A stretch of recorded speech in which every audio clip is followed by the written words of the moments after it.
Palestine is a global place of racial and political formation. The neat divisions between victim and perpetrator are never stable. Palestine, before, during, and hopefully after genocide, speaks to our contemporary realities, realities that require rigorous critique, materially grounded research, and an abiding attention to historical structures and contingencies. Palestine is one anchor of the history of the world, and the history of the world is anchored in Palestine. Hello, everyone. Welcome. She's the director of the Center for Middle Eastern Studies at Santa Barbara. She serves on the editorial board of the American Historical Review. She's co-editor of the Stanford Studies in Middle Eastern and Islamic Societies and Cultures. She's co-editor of the Journal of Palestine Studies, and she's a co-founder of the journal Jaraliyah. We are in for a treat tonight, so please join me in welcoming Professor Seikaly.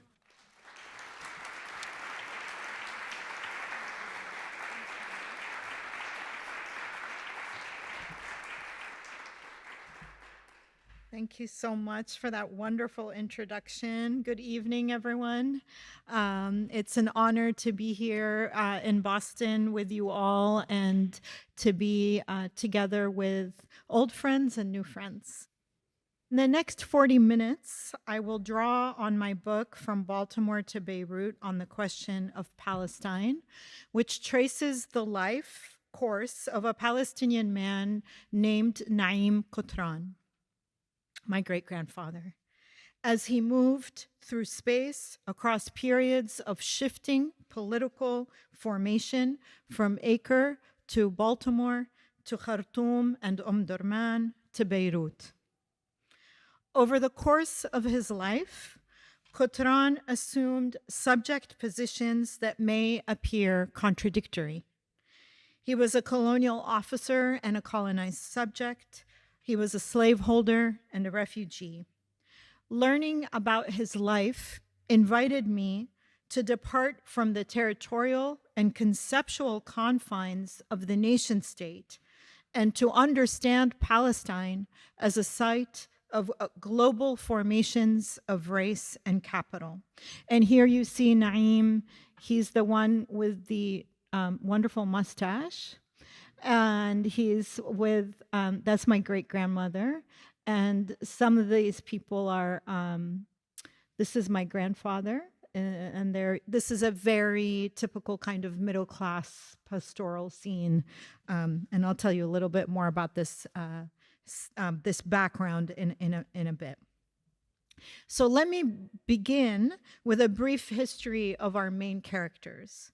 Naim Qutran, who lived from 1877 to 1961, was born in the northern coastal city of Acre, Palestine, at that time under Ottoman rule.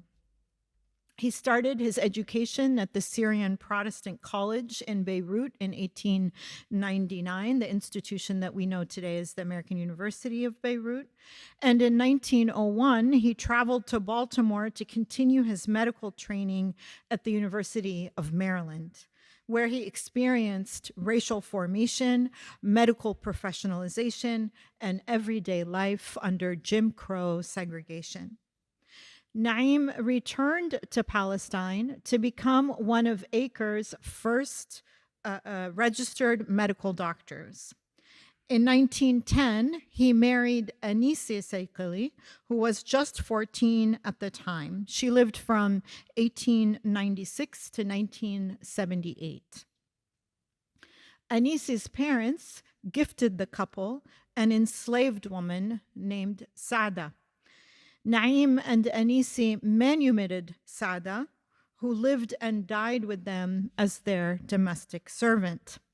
Shortly after their marriage, Naim, Anise, and Sada moved to Durman, Sudan, where Naim served as a medical official in the Anglo-Egyptian government. 8 miles northeast of Acre, in a village called Nahr al-Nabi'a, Naim and Anise owned about 20 hectares of land. During the War of 1948, their children and grandchildren took refuge in Lebanon and Egypt.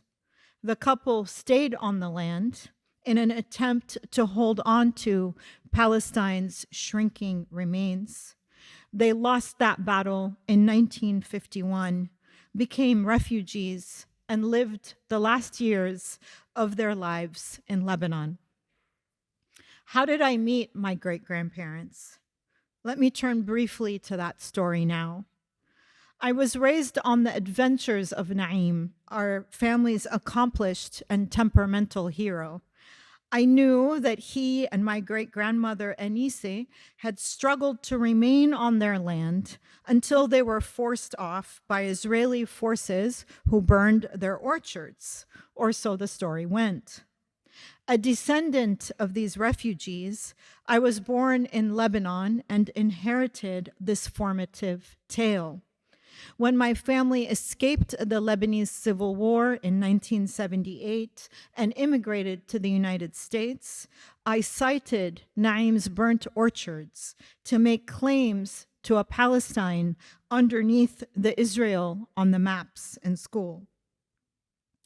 As I grew older, I avoided Naim's story. It was painful to face the privilege and the loss that he represented. The story of Sada was a source of shame. My elders' insistence that Sada was a pillar of the family and that everyone who was anyone was at her funeral only heightened that shame. The way I encountered my ancestors challenged this disavowal. One hot summer day in June 2016, in a small city near Los Angeles, I visited my maternal aunt, Lamia. She had been living in California for 2 decades. Having survived the civil war in Lebanon, she joined her siblings and mother in the United States in the late 1990s. We had begun to plan our weekend when she turned to me and said, "I have an Ottoman civil status record of my grandfather. Can you frame it?" Gasping, I responded, "You have an Ottoman record of my great-grandfather?" "Yes," she replied. And this is the record. It's called an ikhraj qaid, which we can talk more about if you like. And she takes out this manila folder that contained a ream of documents and about 90 photographs. What transpired was an unlikely seance in which my great-grandfather brought to life the accountants and colonial officials, the banks and business firms, and the experiences of class and dispossession that I had documented in my book, Men of Capital, which was published 6 months earlier. There were the stocks that Naim held in 2 Arab banks that I had spent a decade studying. There were his multiple requests to British colonial district commissioners who I had followed. There were his inventories of consumer items and their material and symbolic significance that I had long explored. As I leafed through the file, I learned of a feud over landed property between Naim and his brother Salim. This story, too, spoke to my book, in which I had decentered the British official and the Zionist settler as the most important actors in the history of Palestine.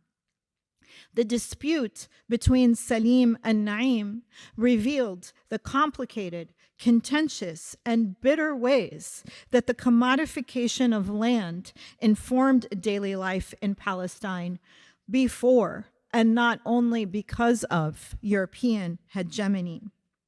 The brothers had sought mediation.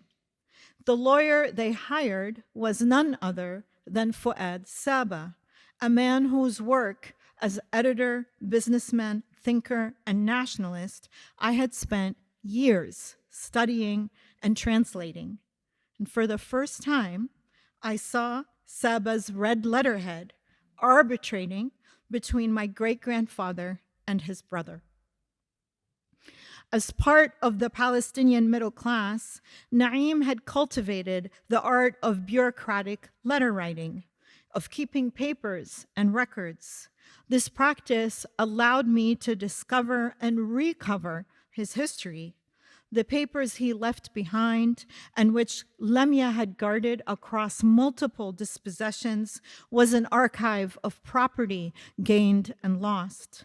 Naim's narrations, and just as importantly, his silences, invited me to move beyond the geographic and conceptual framework of my first book.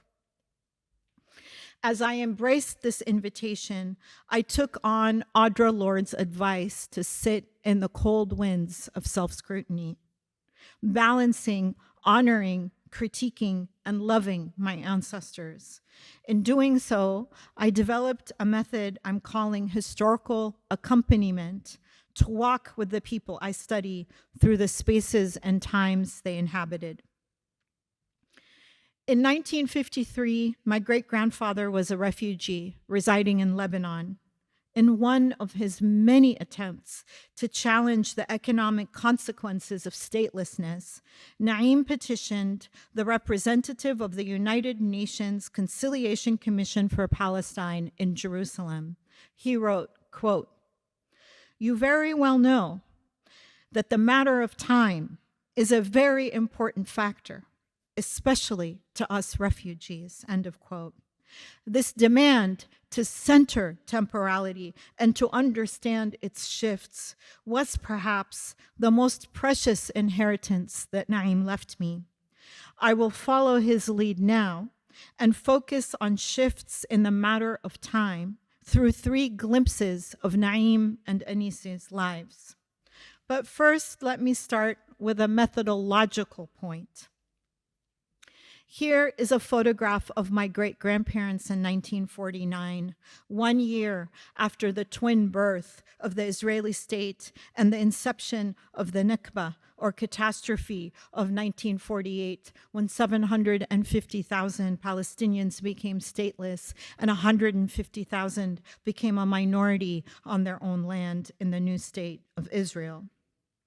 Naim and Anisi stand here broken on the grounds of their burnt orchards that my great-grandfather emphasized time and again in multiple petitions were, quote, "my private property," end of quote. They appear here as native refugees, denied political rights and peoplehood. They are dispossessed, living in the paralysis of catastrophic rupture. This ruptured temporality would come to define Palestinian life. But were my account to begin with this moment and work backwards, I might study British and Zionist movements, commercial enterprises, and power. But 1948 was only one moment of my great-grandparents' lives. To learn from my ancestors, I must ask more than how they became refugees. I need to explore the other subjectivities they inhabited. In this photograph, we see the first glimpse I want to discuss today. This is the only surviving trace of Sada, the woman my great-grandparents were gifted as an enslaved domestic servant. She stands behind Naim.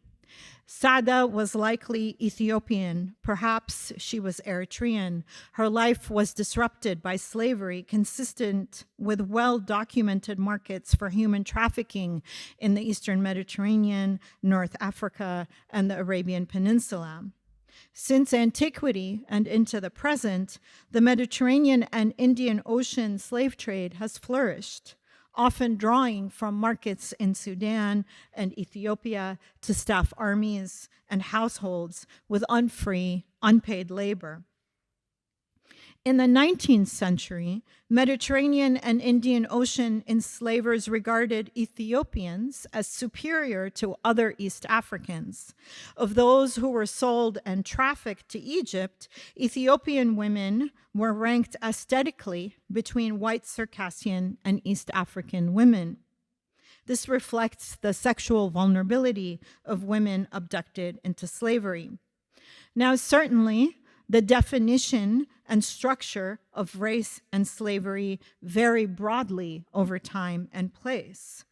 Scholars of slavery in the 19th century Middle East and North Africa, and here I want to mention some of those scholars because I think it's really important that people understand this is a long tradition of scholarship in this part of the world. Eve Trout Powell, Ahmed Sekayinga, Ehud Toledano, John Hunwick, Terence Waltz, Shukil Hamel, and Kenneth Cuno really paved the way to writing this history. They challenged the long-held insistence that in comparison to the Atlantic slave trade, slavery in the Middle East and North Africa was colorblind, mild, or benign. Of course, this unfreedom was not chattel slavery, and yet in many spaces and times, slavery was integral to agriculture, military, and domestic production. It was sustained by violence and the commodification of people. And building on the scholarship of these older first generation, a new generation of scholars have contributed path-breaking work. People like Jules Sheff, Taylor Moore, Amy Mutlaq, Bita Bagolezadeh, and they've really reshaped how we think about slavery, race, and anti-Blackness. Across these generations, these scholars reveal and insist that Black people are both indigenous to the Middle East and North Africa and part of a broader African diaspora. Slavery is a 20th century story as well, as Saada's life reminds us. Both the slave trade and slave holding in Palestine were active under Ottoman rule. And while the British government mandate government would officially end slavery with the inception of its rule of Palestine in 1917, demand for and commerce in enslaved people continued. As Trout Powell, Hamel, and Sekayinga have shown, while British abolitionists often worked to halt the slave trade, colonial officials often safeguarded the institution of slavery. Saada lived in my ancestors' urban household. And following Saadia Hartman's insights, Saada reveals the kitchen as a social history of servility, racism, and sexual domination. Saada's experience of manumission did not result in a substantially different life, even though my ancestors spoke of her as family. She continued to work in the home and died there. Her duties remained the same until her final days. Referring to Saada as part of the family conceals the limits of her manumission, but for this rare evidence that her exclusion was enforced. This is the same photograph as the one before, and in this photograph you can see my great-grandmother on the far, what is your far left, and here on the right is my grandmother.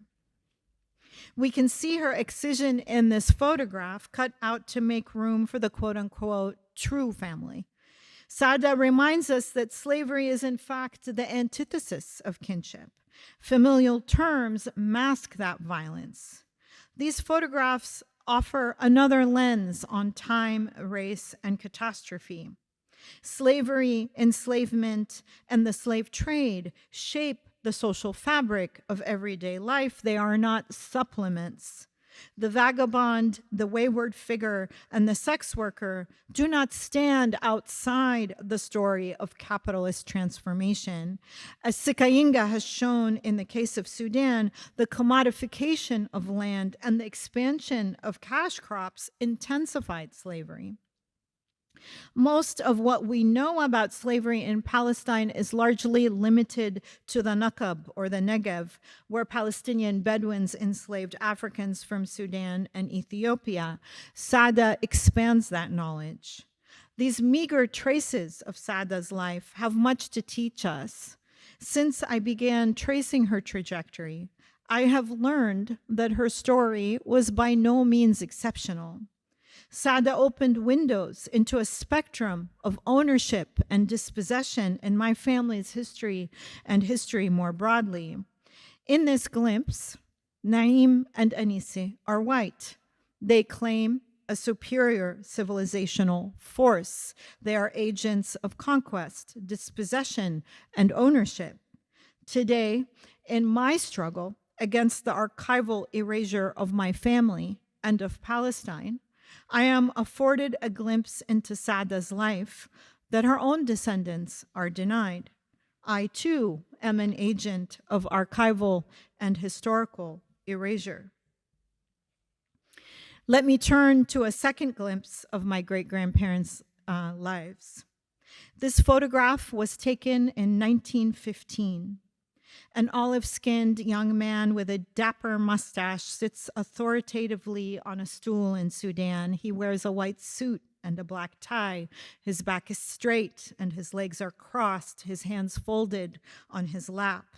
Two black Sudanese men stand at attention a discreet distance away. One wears a turban, the other a fez. A pith helmet crowns the young man's disposition. It is a racialized symbol of his vulnerability to quote unquote tropical climates and diseases. Behind the three men is the civilian hospital where they all worked. The seated man, confident in his civilizational and racial superiority, is Naim. Here, my great-grandfather is a young man linked to the civilian hospital in the port of Suakin on the Red Sea. He is a junior partner in the British colonization of Sudan, a place sedimented with multiple struggles for sovereignty. We're going to take a little trip into history to think about that sovereignty just for a second. In 1821, Muhammad Ali, the Albanian Ottoman who established his own empire in Egypt, began his conquest of Sudan. This period from 1821 to 1881 was called in Sudan the Turkiya. In 1881, bids for a revolution united these two places whose histories of domination and extraction were long intertwined, Egypt and Sudan. In Egypt, an officer named Ahmed Arabi, long subject to Turkish Circassian domination, launched a movement calling for Egypt for the Egyptians. That same year, a man named Abdullah ibn Muhammad, born in Dongola, Sudan, and known to his followers as the Mahdi, launched a revolution. In 1882, the British occupied Egypt, and British forces attempted to suppress the Mahdi and his army in Sudan. They failed. That failure would have existential and epistemic consequences for the century to come. The Mahdiyya would rule Sudan for 17 years. In 1898, British forces invaded Sudan and annexed it to Egypt in an arrangement called the Anglo-Egyptian Condominium. British colonial administrators would run both countries for decades.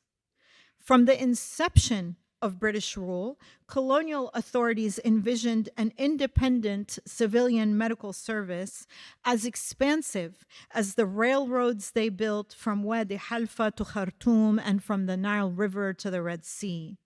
Established in 1901, the Sudan Medical Department was crucial to the categorizing, mapping, and policing of Sudan as a racial state in which white rule dominated. Where did Naim fit in this order? As I mentioned, he received his medical degree from the University of Maryland in Baltimore in 1903, and he arrived to Sudan together with many Arab Christians from Greater Syria, what we know today as Lebanon, Syria, Jordan, Palestine, and Israel. Most of these doctors had been trained at Beirut at the University of Saint Joseph or the Syrian Protestant College. And until 1924, they outnumbered both the British and Egyptian, their British and Egyptian counterparts in the Sudan Medical Department. Why?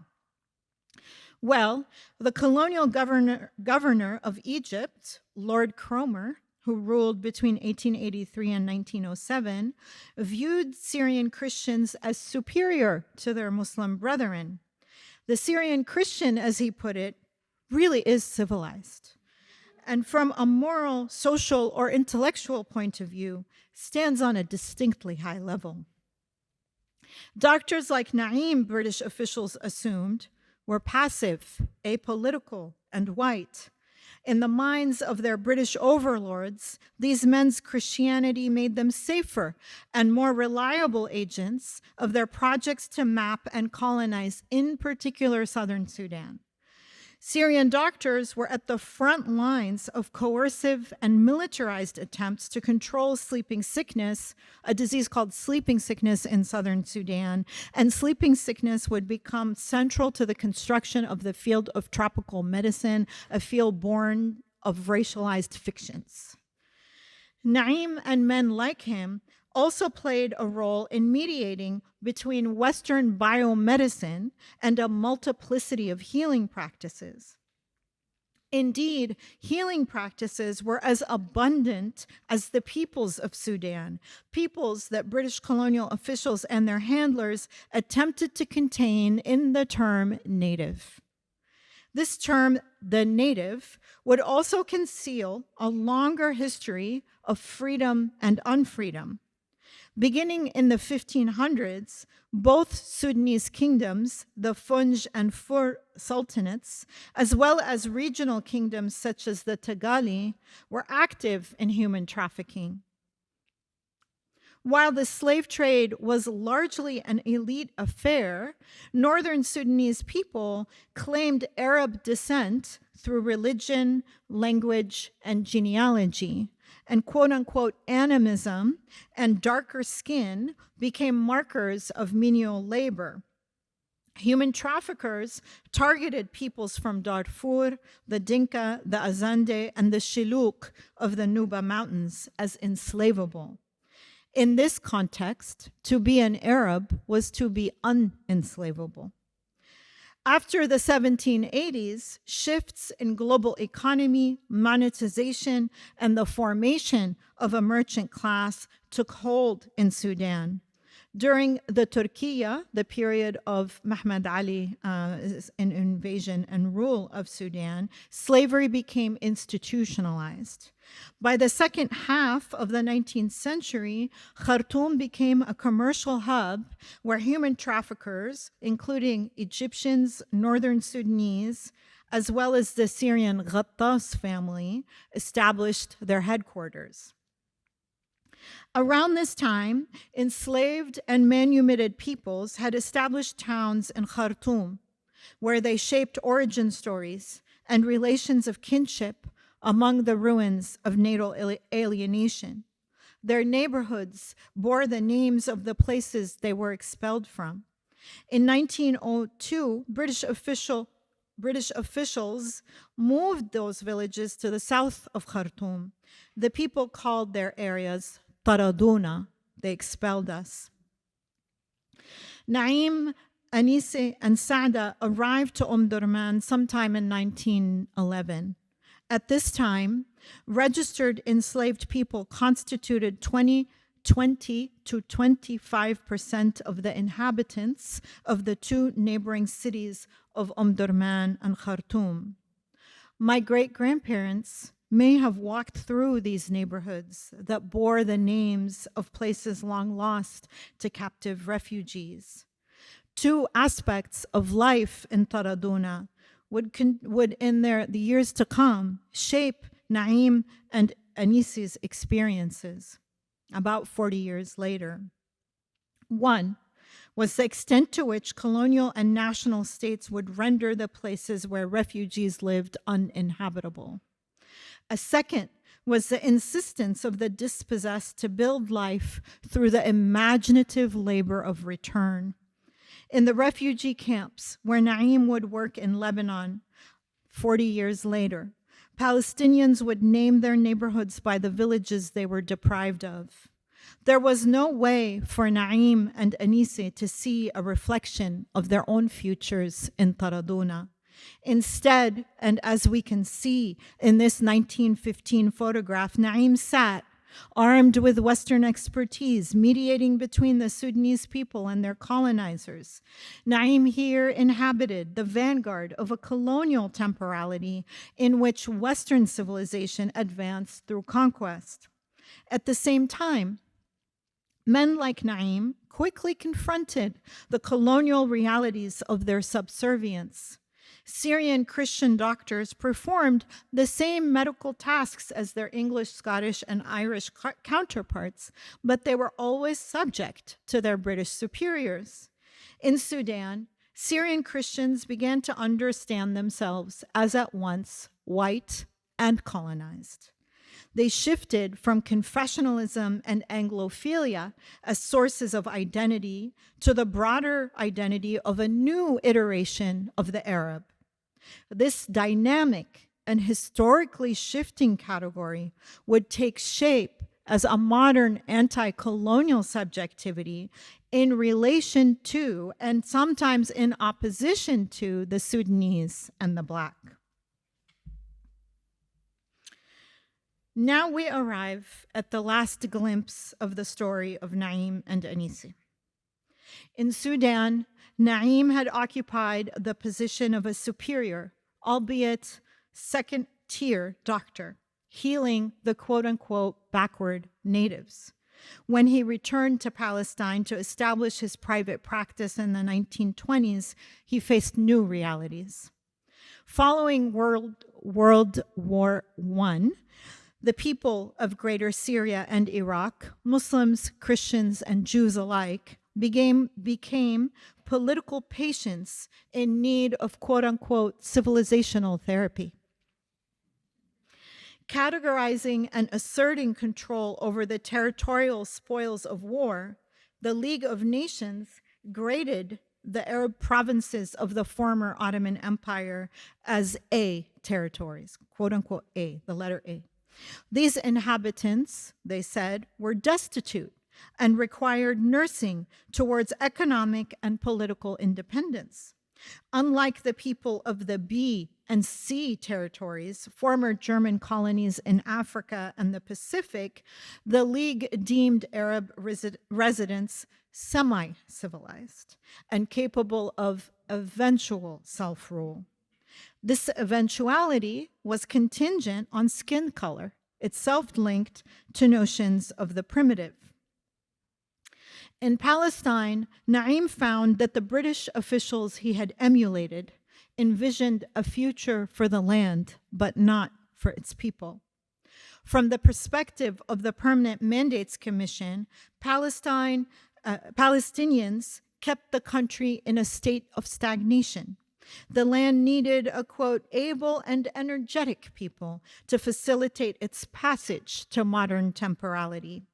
The Balfour Declaration of 1917, which became a juridical pillar of British mandatory rule and its commitment to the Zionist movement, afforded Palestinian Muslims and Christians civil and religious, but not political rights. The Declaration and the Mandate defined Palestinian Muslims and Christians by what they were not. They became non-Jews. This definition necessitated territorial, national, and ethnic partitioning between Palestine's Jewish communities, about 6% of the inhabitants in 1917, and their Christian and Muslim kin. Palestinian Muslims and Christians became rootless natives, unworthy of self-determination. Naim's future was held in suspension. He inhabited a temporality of deferral. British officials sought to simply maintain the status quo for Palestinian Muslims and Christians. Don't develop, don't invest, don't fund. British rule was so parsimonious that only when war-induced capital flows were many Palestinians able to escape indebtedness and many villagers able to pave roads and build schools. However, urban middle and upper class Palestinians like my family did not have those problems. Indeed, as my first book shows, this was an important period of commercialization, industrialization, and consumerism. You see here the fashion, there's a lot more that I can say about the consumerism. Palestinians of all classes faced multiple challenges in the present and nourished heterogeneous visions of the future. But their possibilities became increasingly foreclosed. Had Naim and Anisi been Lebanese, Syrian, Iraqi, or Transjordanian, they would have experienced eventual, if only formal, independence. But my great-grandparents, like all Palestinians, were dispossessed and their homeland dismembered. Let me tell you one such story of that dismemberment. In April 1948, Acre was teeming with refugees escaping the Zionist siege in Haifa. By the first week of May, there was no electricity or fuel, and an outbreak of typhus spread throughout the city. On the 13th of May, 1948, the Haganah conducted one of its last operations before the termination of the British Mandate. Operation Ben Ami left Acre war-torn and battered. Corpses lined the streets. The city surrendered on 18 May. The next day, the Carmeli Brigade conquered the villages of Kabri, el-Faraj, and Nahr al-Naba. In the throes of war, Naim penned one of many petitions in his tireless attempts to access his orchards. From August 1948 until his final departure into a life of exile in May 1951, Naim addressed a series of officials: the British Office of the Haifa District Commissioner, the Citrus Marketing Board, the Israeli Town Commander of Acre, and the Israeli Custodian of Absentee Property.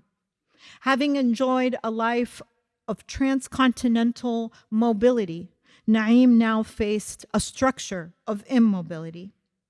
That May, the Israeli cabinet had adopted the Defense Emergency Regulations on Movement, which had been first imposed by the British Mandate to contain the Great Revolt of 1936 to 1939.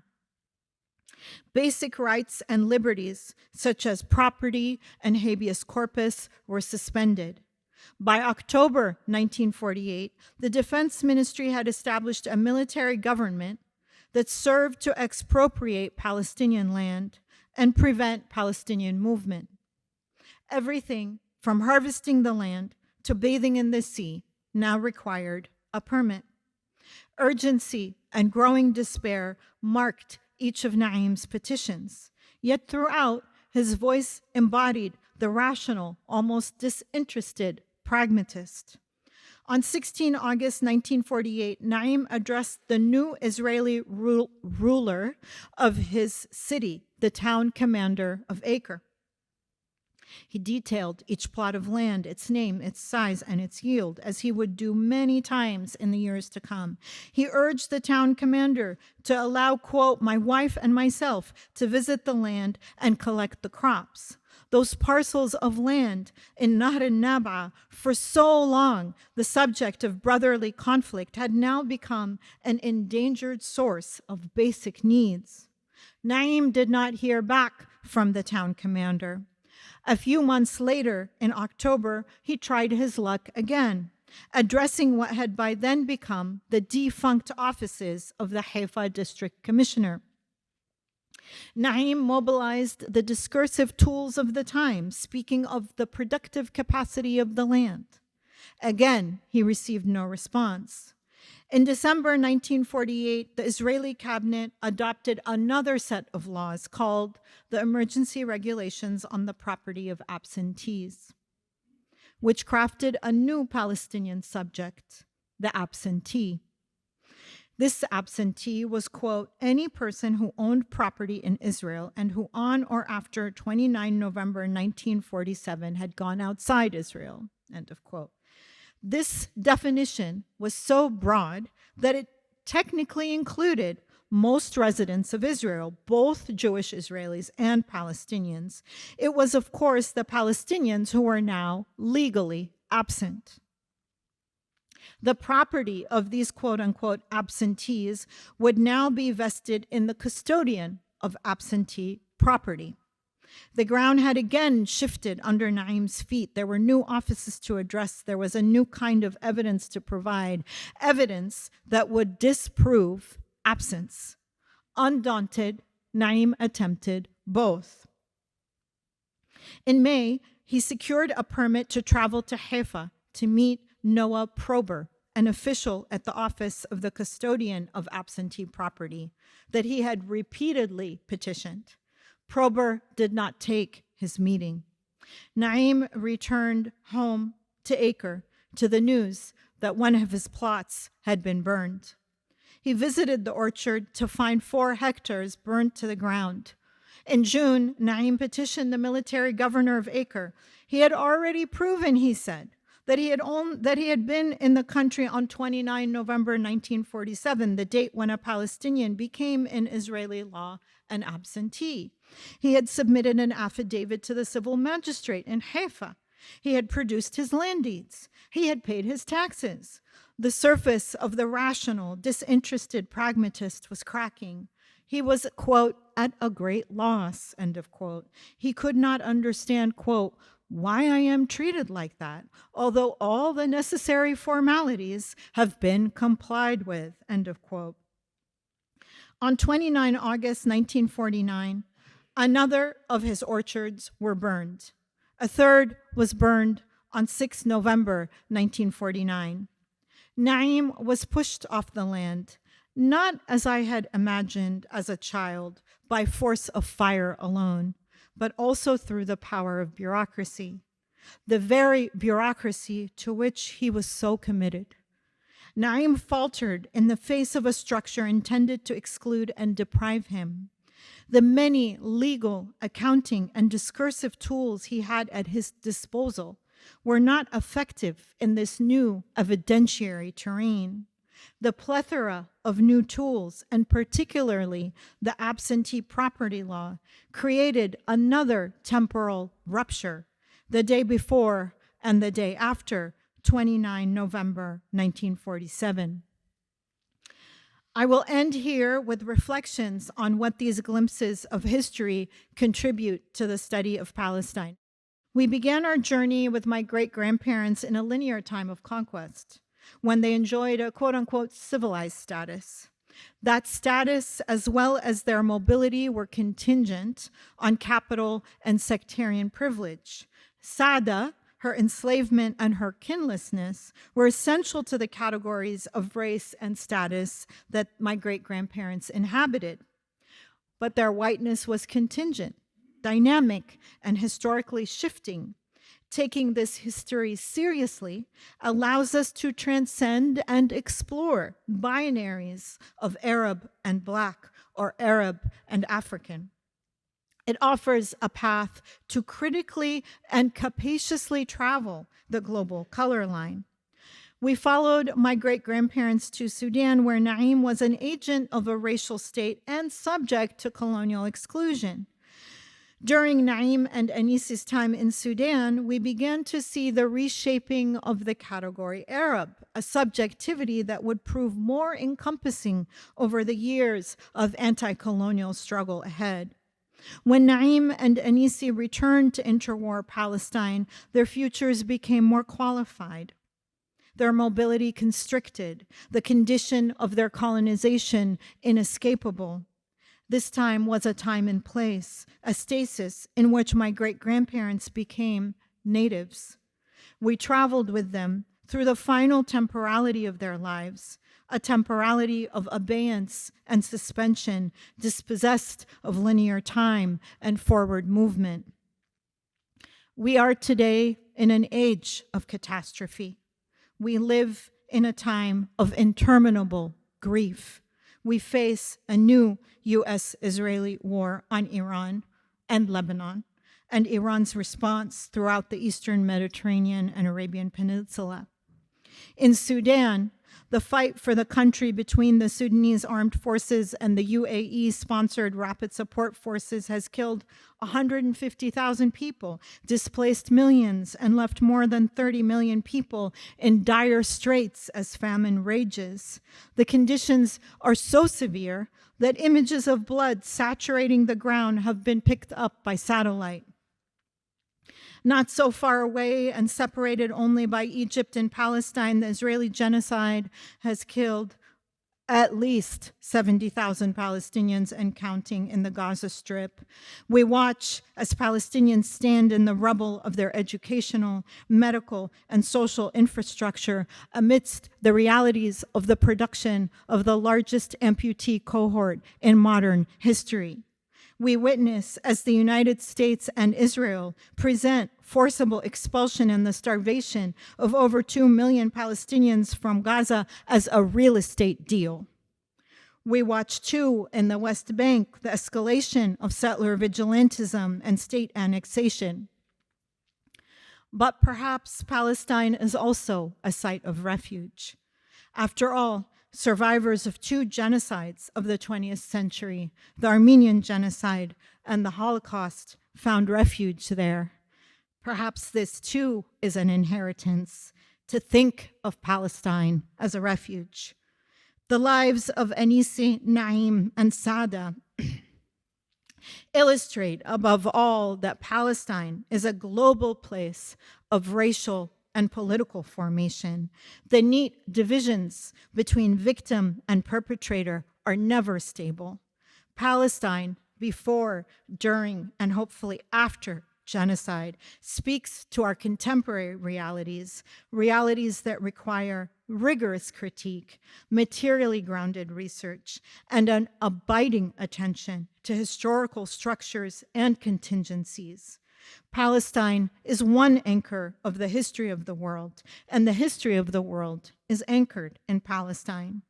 Through my great-grandparents' invitations, from Baltimore to Beirut destabilizes the authoritative claims of state-administered archives as the reference against which to weigh other forms of knowledge. The torn and incomplete papers, the recipes, the photographs, the remedies, the pieces of cloth, the stories that we inherit and for which we search. In a third book I am completing, titled Historical Accompaniment as Method, I walk with characters across spaces they inhabit, not to possess their stories, but to acknowledge epistemic complicity and the limits of colonial maps. This epistemic complicity surrounds and presses on us everywhere today, and its political, methodological, and personal inventories have forced me time and again, and always with love, into a sustained reflection on the meaning of archives, the writing of history, and the inextricability of history from the lived present. Thank you.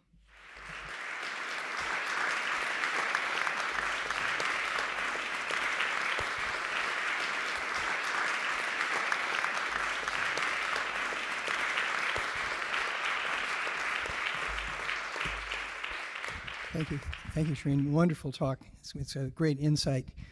In your work, you must have tried to find out more about the community of Naim in that period between 1948 and 1951. I wonder if you can tell us something about the community that he lived in during that time. This is the part of the book that I still have to dig deep into. And as you can hopefully see, I get mired in details and then I never find a way out, and I just stay in the detail and I want to live there forever. But the 48-51 period is a kind of lost period in many ways, and a lot of our kin Palestinians inside Israel will ask me this first question: well, what did it mean to be in this real transition period? And most of the work that I have in this period that I've done has been about his attempts to regain this property.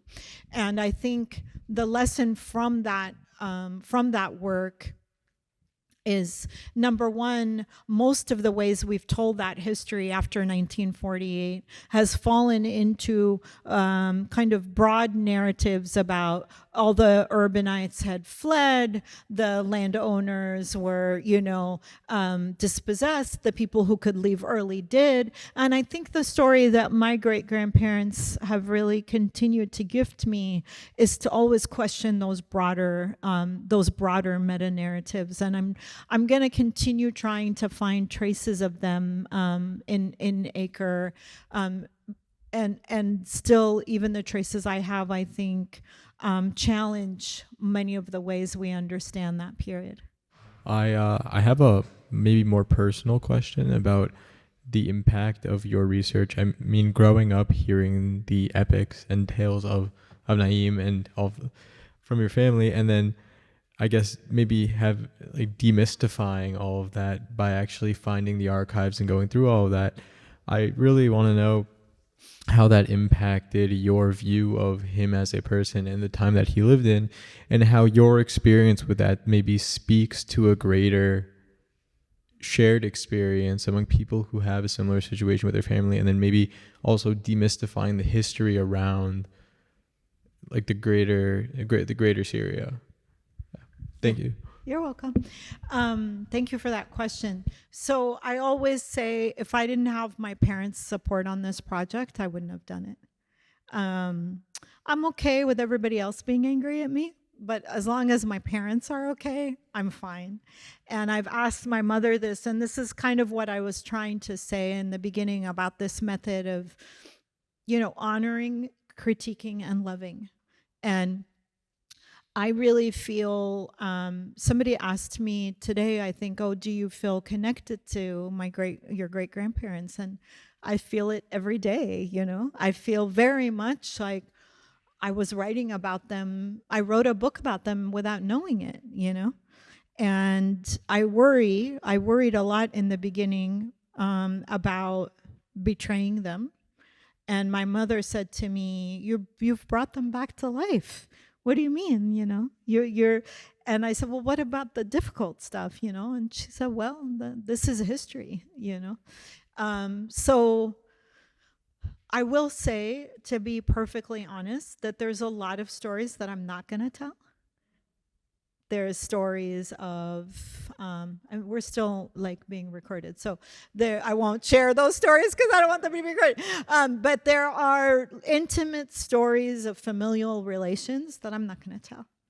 And figuring out sort of what I want to tell and what I don't want to tell, and being okay with that is I think really important. And doing it again out of love for my parents and my family and the place that I am from, and feeling really committed to that love, requiring self-critique, requiring asking ourselves the hard questions, even if it feeds into other people's denial of us as fully human. Those aren't the people that are going to determine the questions that we ask, to imagine a different future for ourselves. Thank you so much, Sherene. And I'm glad it's recorded because I want to hear it again. So I was very struck by the picture where you had Sarah showing and her in the back. Mm-hmm. And I hope that your book will make her come in the foreground. And I'm very curious about her own descendants, her own family. Did she have a family? Did she have children? And also what you said about her being put at the lower rungs of society reminds me of work being done about the Ethiopian Jews as well. So I think of the work of Nurit Piladelanen, where she describes how even among the Jews, there are these hierarchies of humanity, where the Ethiopian Jews are somewhere between the Mizrahi Jews and the Palestinians in the middle. They're not totally disposable, but they are of a lesser humanity. So both across the Jews and across the Palestinians, Ethiopians are being put all the way down. So I would be curious about Sarah's community and her children, grandchildren, if she had any. Thank you for that question, and thank you for being here, Michelle. It's a gift to finally meet you in person. So what I'm doing with the story of Sada it will be an incredible gift if I actually find her. But similar to what I did with Sudan, in the story, the Sudan story, so I'll just back up and say the archive my great-grandfather left behind is all about his property. His property, his things, his land, his shares. And my aunt kept that because up until the last time when she handed it to me, she said, "Do you think we'll get any of this back?"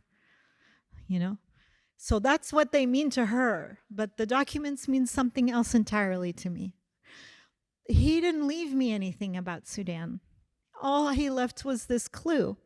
And I would ask my parents, well, who is he working for? What is happening? And then that's how I started finding the story of the Syrian Christians in Sudan. So in most of the book, I'm kind of following my great-grandparents as tour guides, people who can open windows. I don't think I'm going to be able to find Sada unless a miracle happens. We never know. What I will do is follow the path from the Ethiopian archives. Because there are a lot of documents, especially missionary documents and reports and many documents and archives in Ethiopia that actually trace the trade up into the Eastern Mediterranean. And in that way, one of the things that I hope this work does is give another lens onto Palestine as a global place. In terms of the racialization of Jewish folks, absolutely. In terms of Ashkenazim and Mizrahim, and also a lot of Mediterranean Jewish folks who also had domestic enslaved people, right? And so one of the things that I think is interesting to think about is how is it that people like my great-grandparents were able to, or not were able to, but moved in and out of whiteness and in and out of categories like the native. That a movement that for somebody like Sada is different. Yeah. Hi, I was just like kind of curious because you were talking more about that transition that Naim had from his time in Sudan to going back in Palestine. You're almost talking about how his identity as a civilized Arab person had almost like shifted. And so I'm almost wondering, was the tactics of, or do you think the tactics of the British government of turning this identity around for these people part of, first of all, a way to suppress, and second of all, how you think maybe that influenced the power struggle that those Arabs in those areas have today? So I was just curious on your take. I definitely think that British colonial power and racial thinking and logic and science had a great deal to do with it. But part of what I want to do with this story is complicate all the actors, right? And attempt always not to begin our stories and our agents only with the colonial. So if you travel to Sudan, you understand that some of these divisions between Arab and African or Arab and Black had a longer history, and that the British had a longer history in Sudan, in conversation with Egypt and Ottoman Circassian Albanian rule, right? And then become something else with British colonialism. So I do think, in line with this invitation for self-critique, is also a real commitment to multiplying the actors, you know, in order precisely to dismantle colonial techniques, right? Because to understand how they're playing in to patterns that exist in order to break those patterns, right?